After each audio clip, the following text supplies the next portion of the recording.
Thank you very much, Governor, for your kind words. We want to, on behalf of the country, express our total appreciation on the Honourable Richard Marles, our Deputy Prime Minister of Australia, as well as the Minister for Defence. He was our guest of honour in this important occasion, and my brother is also a close friend and a personal friend, and someone we say brothers, we say many laughs together, and one of them is the laugh of both and the laugh of both Australia and PNG. And we want to say thank you for coming to country.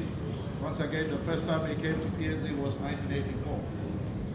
1984, as a student, he came for a visit here, and we're happy that you're making more memories. Making more memories today certainly will be amongst the greater memories you have of your contact with Papua New Guinea, and we want to say welcome. Governor Manus has expressed the traditional line of thinking, and the occasion is not complete without rain here in Manus, depicting warmth, hospitality, blessing, regrowth of friendship, regrowth of life. Rain triggers life's regeneration, and so we want to say thank you very much, and we've caused discomfort to you as you stood at the dais in your speech. We want to say everything means well. And as far as God is concerned, Romans 8 verse 28 says, for all things work together for the good of those who love Him. And I want to say thank you again. Welcome to the country. High Commissioner, Ewan, and your colleagues, Ambassador Supedi, High Commissioner Watts, and those from the diplomatic family who are here with us in this occasion. Welcome to Manus. I want to appreciate all our Papua New Guineans who are here.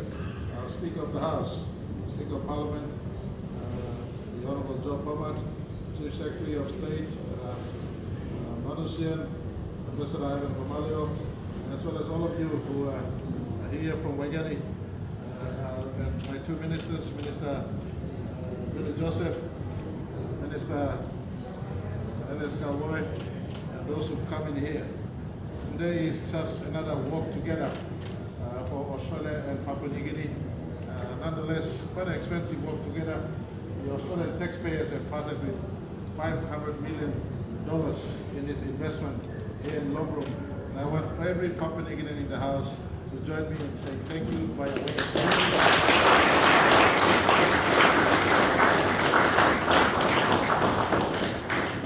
Continued gesture of friendship, continued gesture of kinship, continued gesture of walking together side by side with Australia since 1975. 9 Prime Ministers on, or for PNG, 7 Prime Ministers on since 1975. We have remained steadfast. And as I said in my historic address to Parliament on 24th of February 2024, 26th of February rather, if I don't get the date correct, please forgive me. But I said we are joined at the hips forever. Some things you can change, some things you just cannot change. One of which is the family you were born into, you can't change. And as you grow up and you live in the geography that you are stuck with, you can't change. And so to the children of Australia and to the children of Papua New Guinea, and of course Indonesia, and those in the neighborhood, New Zealand, we are stuck here forever, coexisting side by side in peace and harmony and prosperity for our children is our important step. However, living in a world where it's now interlinked in ICT, interlinked in trade, interlinked in people, technology, etc., defense and investing in defense is a peaceful strategy, in my view. And Papua New Guinea is home to over 3 million square kilometers of ocean territory, not to mention the 2,840 square kilometers of land space we have in our country. It is a big country. We need to make sure that our borders are protected and stopping intrusion by illegal fishing, intrusion by illegal logging, intrusion by those who transport drugs and narcotics in between the world we live in. We are right in the center of east and west, north and south, so to speak. What is important, these investments are made, and it is in our national interest. From now to 2035, we want to build a 10,000 force, 7,000 force that is enlisted in defense proper, and 3,000 as reservists, as part of our work towards building up our defense force to work side by side with Indonesia, with Australia, with New Zealand, with Fiji, with Philippines, as we live in our same space, as well as linking with other forces of similar value further away from us.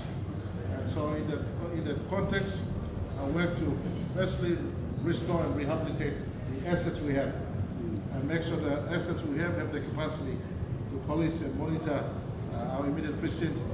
Stepping up our sea space is a necessary step. We must do it the quickest. I just want to say thank you to the Australian government so fast. Two prime ministers earlier, and the present Prime Minister, who worked in close rapport, in fact, two Prime Ministers, Prime Minister Morrison, Prime Minister Albanese, worked to re-ramp up PNG Defence Force at the earliest it started, and I want to say thank you. At the sake of our 50th anniversary, the emblem of our sovereignty is evident in the functionality and vitality of our Defence Force. And so I want to say once again, Australia, at 1975, this precinct was, before 16 September 1975, this precinct had Australian flag flying away. Since 16 September 1975, PNG flag has been flying away. And I want to say thank you once again. You've never detached yourself from us. You remain very much a part of our development construct the last 50 years. And we want to say that working side by side with interoperability, coexistence and synergy within our two forces is important as we step from our 50th and journeying forward into the future. May God bless our two forces relationship. May God continue to bless our two country and two people's relationship, and the coexistence side by side as we journey on, holding hands, working together, striving forward into the future.